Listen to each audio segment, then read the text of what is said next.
Fam, what's going on? It's Kyle Henderson of Bama Football on YouTube.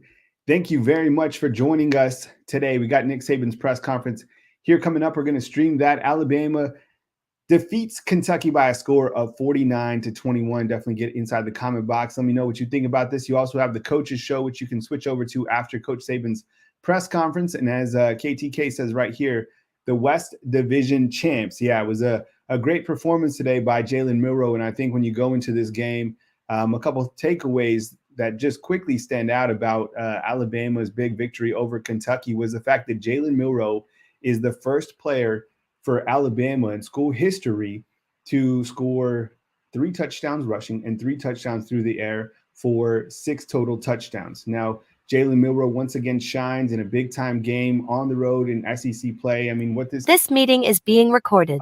Has been incredible. So we are going to bring Coach Saban to you guys in just a second.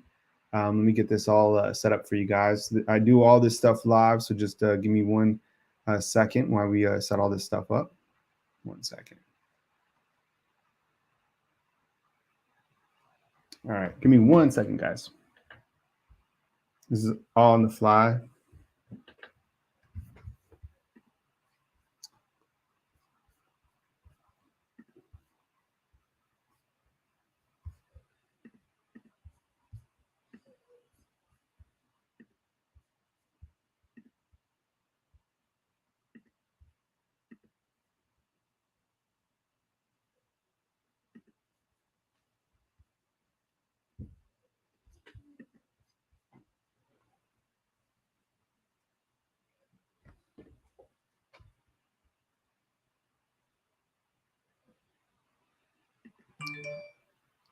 And as I said, this will be Coach Saban live in just a second. My name is Kyle Henderson of Bama Football on YouTube. But yeah, as John is saying right inside the comment box, Saban for or Milroe for Heisman, maybe Saban for Heisman too, right? This has been an incredible performance for Alabama overall, and you're joining me on the live press conference right here. We have the coaches show, which is also taking place, and you can jump over to the coach with the Coach Smook, Jarek, and Coach Sean right after this, after Alabama's won 49-21, and Coach Saban will be at the podium. I'll switch full screen. And if we have any sort of audio issues or we're running into any problems, I'll upload a clean version as well to the YouTube channel. I appreciate you guys being here. What stood out to you? I think that Alabama, for me, Alabama was rolling, right? 21-0. And I thought early on in the game that missed punt by Kool-Aid really took so much momentum out of the game because Kentucky adds a touchdown there. I honestly thought that Alabama was going to win like 56-0 or whatever the score was going to be. Honestly, they were just dominating Kentucky in all facets to begin. And then that missed punt really gave Kentucky some momentum. And then the game kind of went a little bit strange.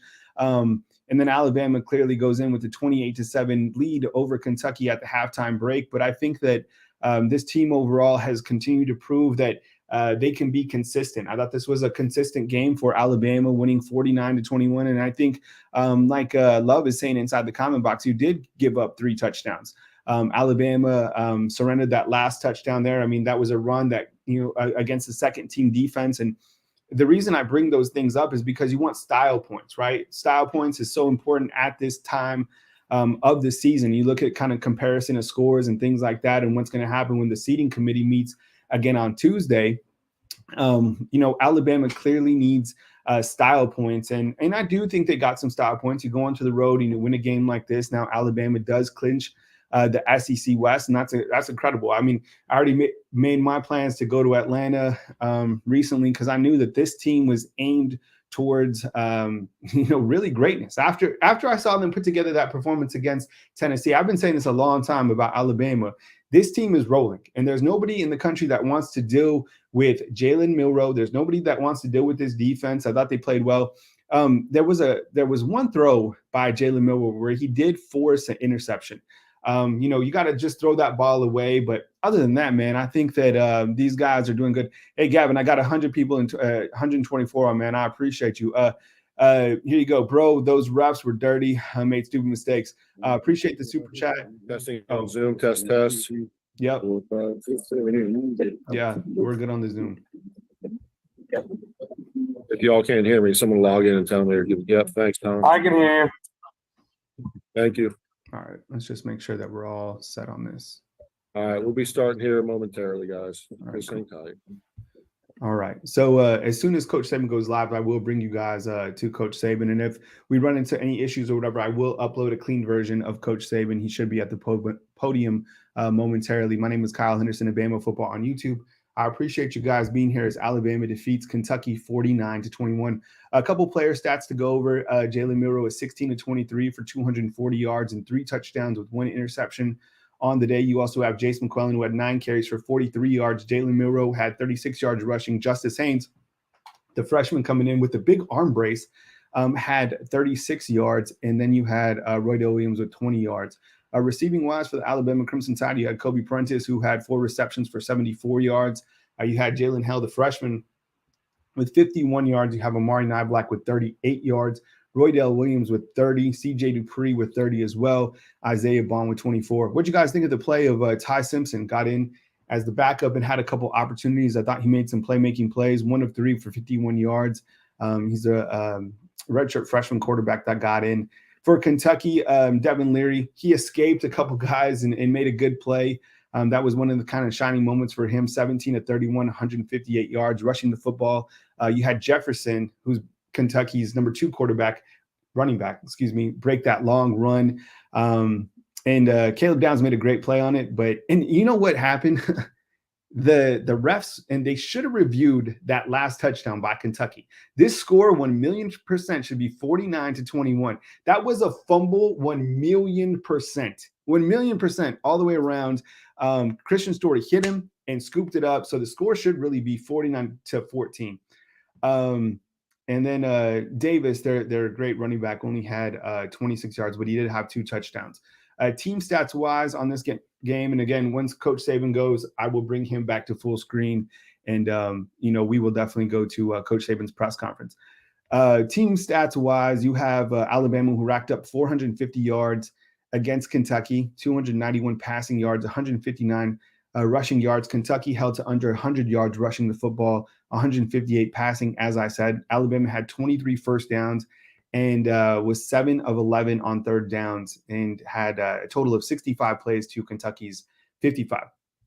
I think my takeaways from this game are Alabama played a solid performance on the road at 11 a.m. kick. I think it's a good SEC win. I think that, for people watching Alabama, they continue to be impressed with Jalen Milroe. And I know, like, earlier in the game, he went down. It's probably just a thigh bruise. I mean, it probably like a Charlie horse, right? Where he got hit in the thigh. Can you imagine the bruise that he's going to have? But he gutted it out and he played. He was down on the field for a second, but the guy is tough and came back and played lights out, really, throughout. I mean, and we continue to see a progression of Jalen Milroe, and you were missing Jermaine Burton today, who was out sick. There was a ton of guys who were out. You didn't play with Deontay Lawson. You didn't have Jalen Key in there. And you know what? It was another bright spot of this game was the interception by Terran Arnold. Do you see the jump on the ball that he had? Ed is saying that it could be a hip pointer. I don't know if it was a hip pointer. Kind of the way, I mean, I guess maybe I'm sure Coach Saban will get asked about it. Someone said inside the comment box that it was fake news. I was like, no, it wasn't fake news. He was literally down on the ground and he was limping off the field by Amari Niblack. Like, you guys all saw that happen. All of us were just like, what happened? So I'm glad that he's okay. Tough kid. And the push, the tush push, what do they call it? That always is effective. Do you see Roydell Williams just basically launch in Jalen? So yeah, Alabama beats up on Kentucky today. And honestly, the score should have been 49-14. Someone said in the comment box, should have said 49-0. Could have been any of those scores. And Coach Saban should be here in just a second. I appreciate you guys joining me. What a season it's been. This is Alabama's 8th consecutive win of the season, undefeated in SEC play. And as Mr. Lewis inside the comment box is saying, that fumble was 100% a fumble. Yeah, I completely agree. Bob, what's up? I see you inside the comment box. In this play, and I mentioned this at the beginning, is I think that missed punt really gave Kentucky some momentum early in the game. And I thought at some point we might see Isaiah Bond, but we never saw Isaiah Bond. They kept Kool-Aid back in there. Coach Saban should be up at the podium in just a second, and then you have the coaches show going on right here on Bama Football on YouTube. I appreciate you guys being with me. I'm going to watch the rest of these college football games, and you can catch me on the YouTube Shorts, and then I will have my post-game show, which I do on Sundays, kind of after all the dust has settled in the morning. You can catch me at 10 a.m. on Sunday morning, November 12th.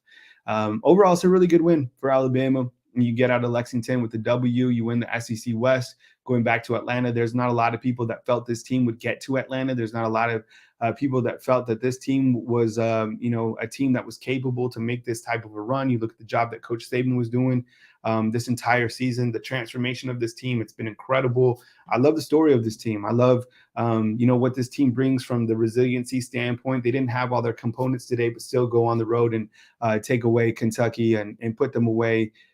Come out with the W. And I think everybody was watching those games, especially Kentucky's athletic director, who is on the playoff seeding committee. And he's the lone SEC rep.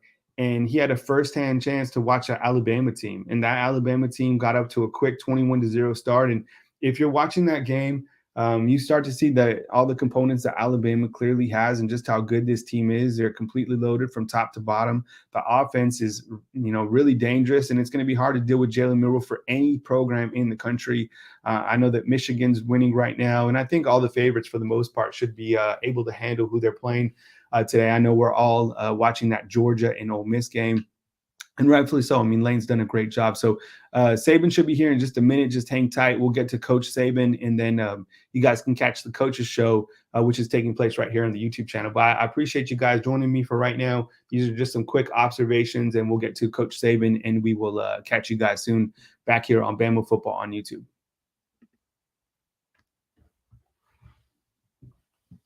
What's up?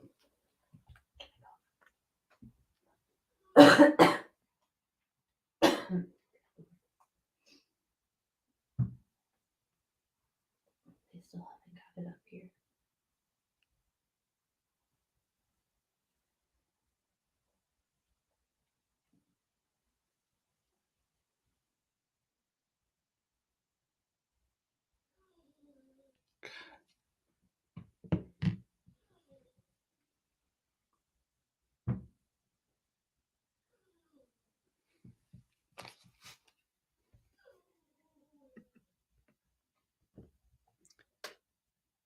Did you guys want me back? You guys just want to wait for Saban. I just want to keep you guys waiting. You guys are talking about Penn State and Michigan. Penn State is overrated. Look, I mean, a lot of these conferences are overrated. I mean, you guys see that Kansas is losing to – who are they losing to? To somebody, and they just – oh, here we go. Is this the big man? Oh, here we go. Guys, coach will open and just raise your hand and I'll call on you. How we doing? Good. So, look, I'm really proud of this team. This team's come a long way. These guys have worked hard. There's great togetherness, good leadership on the team.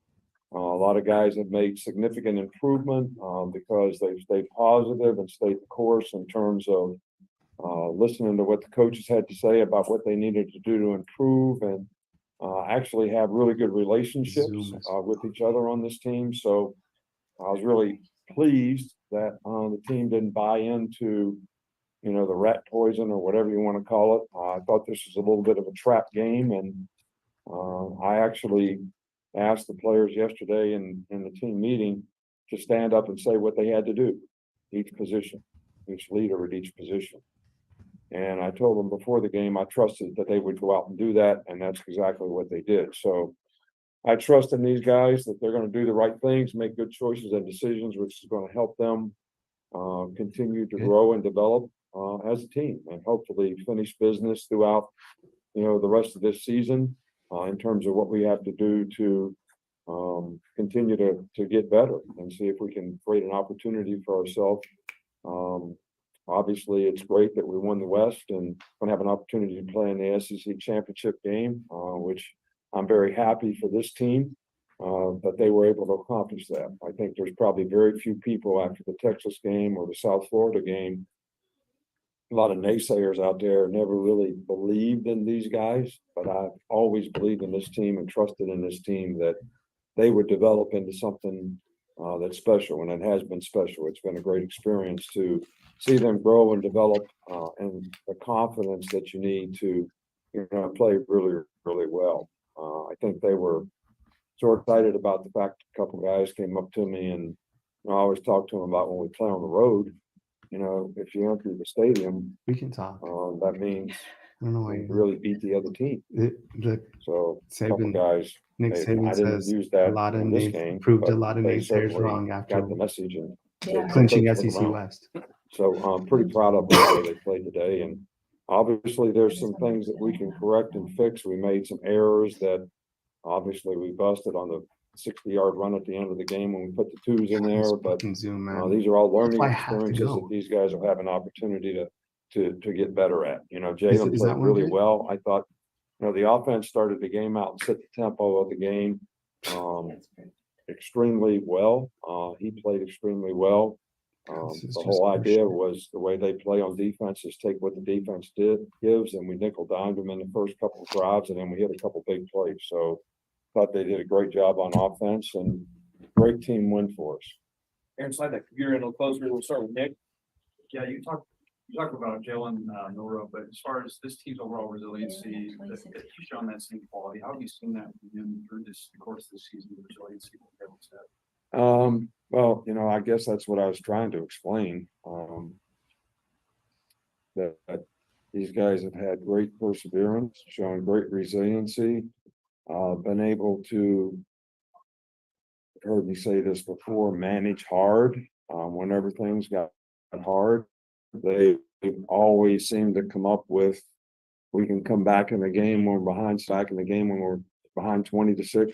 We can make that comes from confidence, but I also think it comes from believing in each other and believing in what you're doing. And coaches have always also done a really good job of selling the players on, hey, if you do it this way, you're going to have success. Edwin? Coach over. How important was it for this defense? Step up and just kind of winning a game like that. Well, I think that was the key to the physical team. I think was like our number one objective, and I think we wanted to make them one-dimensional. I think we did, except for the last run, where we didn't have any run support on that side. Yeah, I think it was really important that we won on the line of scrimmage on both sides of the ball. Stay on that side with Chris Logan. Hey Nick, what's the challenge been like to get this team to where they were, Texas, South? You've had a lot of challenges. Yeah, but it's been fun. It really has been fun to see.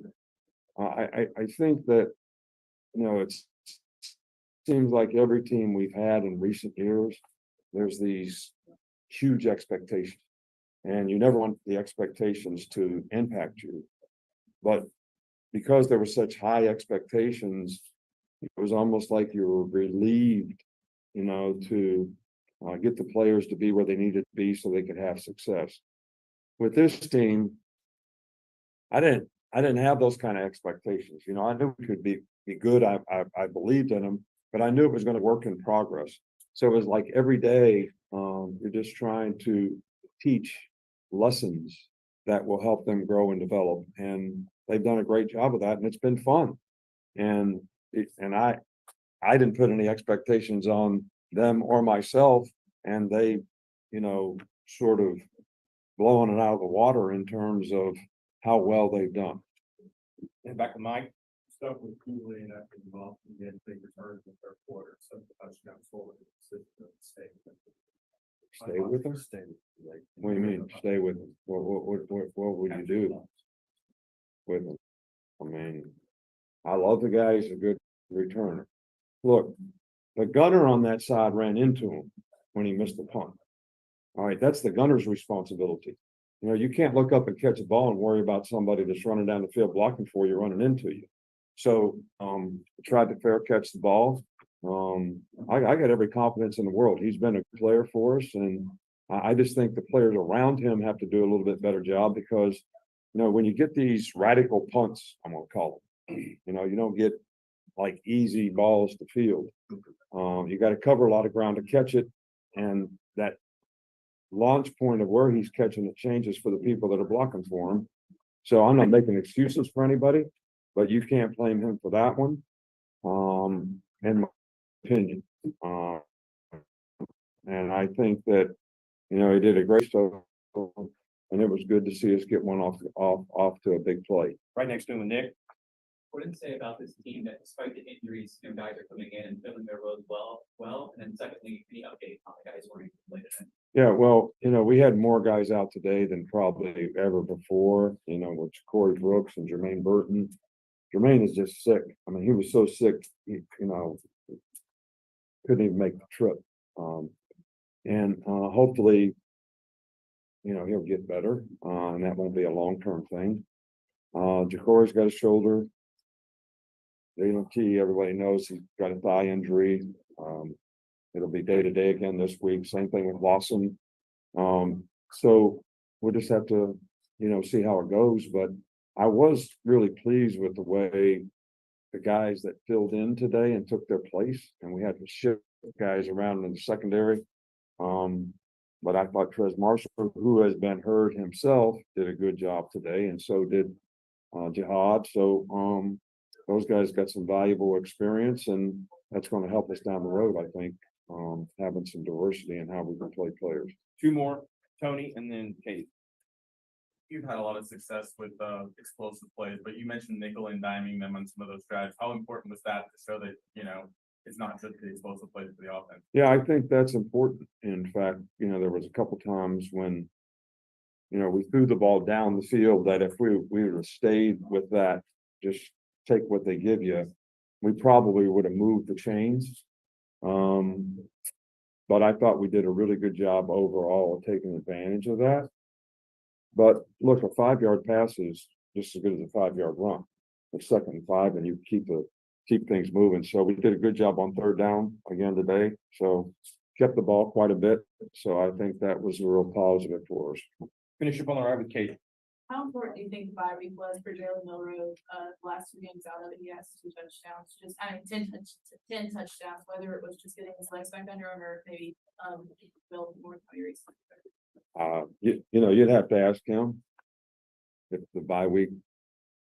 You know, I don't know if he took some Geritol or what, but I mean, that's my medicine that I use. So us old folks. No, you'd have to really ask him. I mean, I thought he was playing really well before the bye week. Obviously, you know, the bye week helps a lot of players, you know, sort of recalibrate, self-assess how they're playing, be able to work on some of the things that have been issues or problems for them, which helps them improve. You know, you don't have the pressure of another game plan, you know, during a bye week, so you kind of focus on what you need to do. So that's probably a good thing for all players. But you know, I think his confidence is growing, and I think the confidence of the players around him has grown, and our production and performance has sort of mirrored that confidence. All right, Coach, thank you. All right, thank you all. Appreciate it. We'll have players in here around the room. Okay.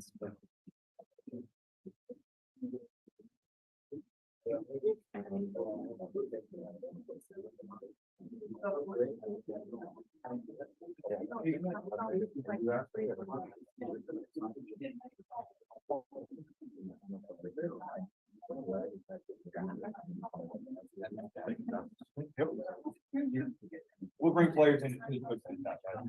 But if you're not, players will work together.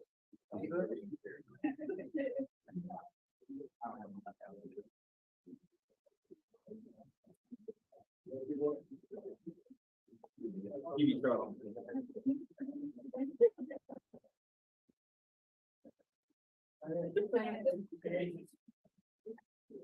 So what's going this far side, like this quarter game. Discussing Boynton. Solid work on the film.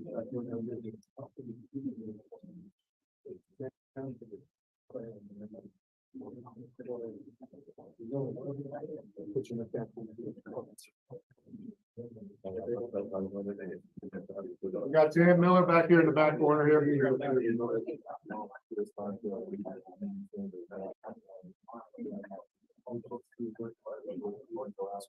Yeah, but I think we're gonna do.